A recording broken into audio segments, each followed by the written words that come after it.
Hello, it's Robert again. I know it's been a while. On the update on my wife Vanessa, and just a quick, brief update. Right now, I'm actually headed to work right now. Had to take like 4 different freeways to get there. If you leave after 6, then you already know you're fixing to be in here for a while. So all in all, in October 2018, my wife was diagnosed with diabetes, and we just not too long ago they determined that it was type 2. So basically, because it was type 2, then that means her pancreas is developing some insulin on its own, but not enough insulin. So she's not totally dependent on insulin, but there's a certain portion of her body, that's needing insulin that's not getting it. So that's why she's type 2. So it's good that she's not type 1. But, with it being type 2, there's a chance, with her, doing the right things, that for a consistent period of time, she could possibly come off of that. So that's a blessing as well. So I think the last video dealt with her being at Baylor. So a lot has transpired since Baylor. After Baylor, we went home. Periodically, we still been having the mobile nurse come by to do nutrition and IV for her, to keep her hydrated and things like that, and keep her out of the hospital. About 2 months ago, we had her at UT Southwestern, and I'm sorry, this is March. Yeah, we're in March 2019 right now. And so she went to UT Southwestern, and she stayed there for about a week. We had to go ahead and get her admitted because she started seeming like she was kind of like declining and not feeling, well. Of course, she's been, haven't really had a true break this whole time with the nausea and the vomiting and things like that. And so, all in all, long story short, they did a few tests on the blood and things like that, and they diagnosed her with diabetic gastroparesis. And so basically the gastroparesis was originated through untreated or unstable blood sugars. Because our blood sugars were unstable for so long, it caused her stomach to shut down. And so when the stomach shut down, there's a portion at the bottom of her stomach, I believe it's called like the pelvic or something like that, and it stopped up. So that caused the GERD, which is the gastro reflux, causing the nausea and the vomiting and not able to actually hold the things down. And so all the medications, like we talked about before, from the Compazine, the Regulin, the Phenergan, anything that you can think of in regards to the medical treatment, none of those medications or prescriptions work. And so technically on the medical side, they say that there's no cure for gastroparesis. I've been doing some additional research on it, and I've seen different things of where at least one person I've seen that said that they have come out of gastroparesis by doing certain strict diets and things like that. So, okay, pushing it a little bit further.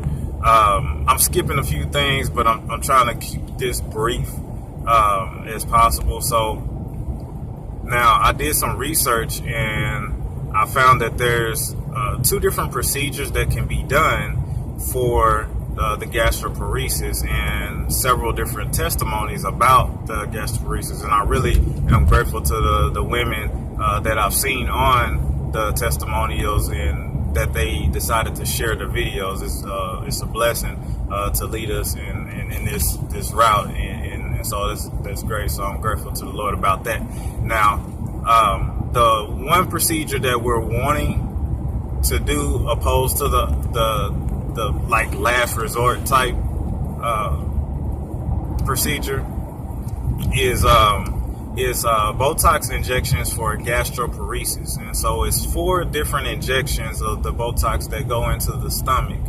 And so I'm still learning more about it, but just a brief thing. And so what that does is opens up that the lower part of the stomach, so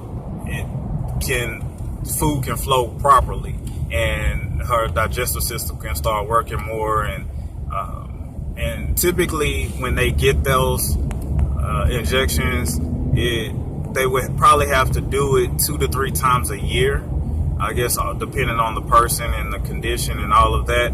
And so they do that, and so that's supposed to be something that helps. Now the thing is, not every specialist, like oncologist or whatever specialist, actually conducts the procedure. It's not a lot of them doing that, but they are around. And so UT Southwestern is still in the research phase of this, so they are not actually conducting a procedure. That's why they didn't bring it up, and that's why she didn't do the procedure there. So I did more research and found out that there are specialists that conduct not the surgery, but the procedure. It takes about 15 to 30 minutes for them to actually complete the procedure. And so the closest ones were like in Houston and MD Anderson, and another one in Lubbock, Texas. And so those are the closest to where we are. But in Houston, they up front said they don't accept the insurance, and then they said the first appointment, that's not even the procedure, is like over $1,000, close to two grand just for that, and that's not even covering the procedure or anything. So that was just kind of out of the question. And then I contacted people in Lubbock, and they said that, okay, they gave me a more reasonable under $1,000 type amount for the procedure for someone that doesn't have insurance. So I said, okay, this is probably going to work best. So all in all, had to do network with the insurance company and the specialist office in Lubbock, and get the POA information. And it's very important to make sure you have power of attorney for your loved ones, because I have to save that for another video, but that is very, very crucial. But so they were going back and forth about, okay, the insurance covers it, okay, and then they'll say the insurance doesn't cover it. So I would hear one thing from the insurance company, and then I would hear another thing from the specialist. And so I'll put them on a conference call, and they found out that the insurance wasn't covered, but they said that a prior authorization could be filled out and done to allow her to still go and get the procedure done at that specialist office. And so they said, I told them, I expressed the severity of it and that she's at a critical state right now. She's lost a lot of weight, still dealing with nausea and vomiting. Her health condition hasn't really truly improved. However, her spirits are still lifted, and she still, she knows he's coming out of this.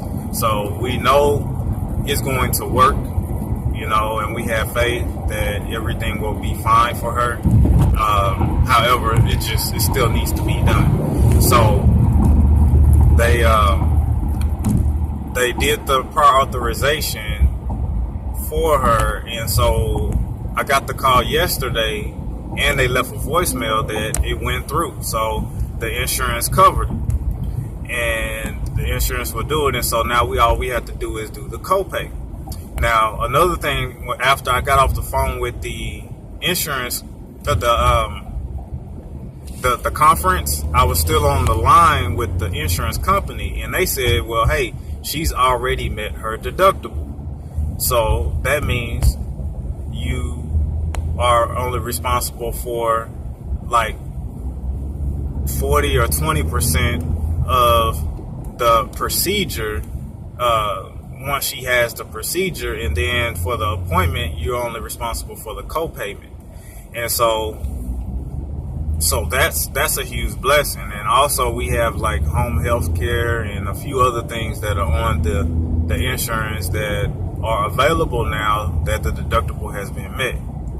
So that's a blessing. And so some things that I've, because we're in insurance and I work in the insurance industry, I know about, but a few other things on the medical side and different correspondence and actually going through it,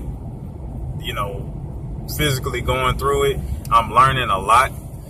So it's been pretty cool. So we actually, this Monday, we'll be going out to Lubbock for her first appointment. It's not the procedure, it's the first appointment, because they got to go through, their whole briefing and prelim side of everything. And then they're not doing any more procedures this month of March. So they're going to start the procedures back up again in April, because right now they're basically booked for all procedures. So we'll be going for that. So that's a blessing. And,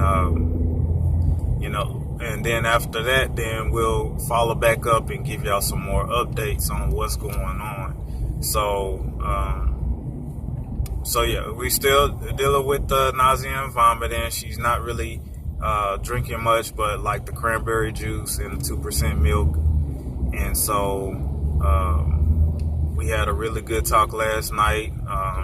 She's still excited about business and the different goals and aspirations and things that we've talked about even before the sickness and stuff like that. So she's ready to go and ready to recover, and so it's really exciting about that. So I'm gonna go ahead and get off of here, and thank y'all for all of the help, support, the prayers, the money, the just coming by, spending time, even if it was 20 minutes or whatever, anything that you have done in regards to support, and even just watching this video and probably passing it over to someone else that may be dealing with something similar. But we'll continue to keep y'all updated and everything. So thank you so much for your help and support, and you have a good day.